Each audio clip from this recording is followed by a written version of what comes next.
Yan, what's up mga boss? No, so pati ako ng BTC USD. So ayun siya. Yun siya mga boss, no. As you can see sa overall structure niya, boss, Trilogy is nag-take, actually yung bias ko talaga last week is dapat i-take niya tong demand zone natin. Yan. The same time, iangat niya yung price. But, ang gigawa ng BTC is gi-break niya tong demand zone, nag-react lang siya dito. So, nag-react siya dito mga boss. Yan. Ito yung reaction niya.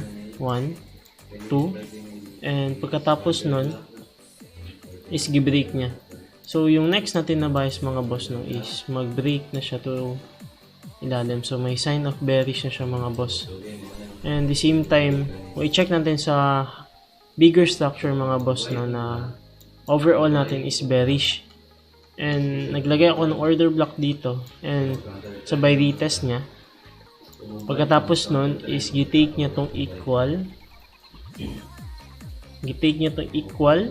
Ano siya mga boss? Equal lows. And sabay bagsak. Yan siya boss Trilogy. So I'm expecting na still bearish pa din yung BTC natin mga boss.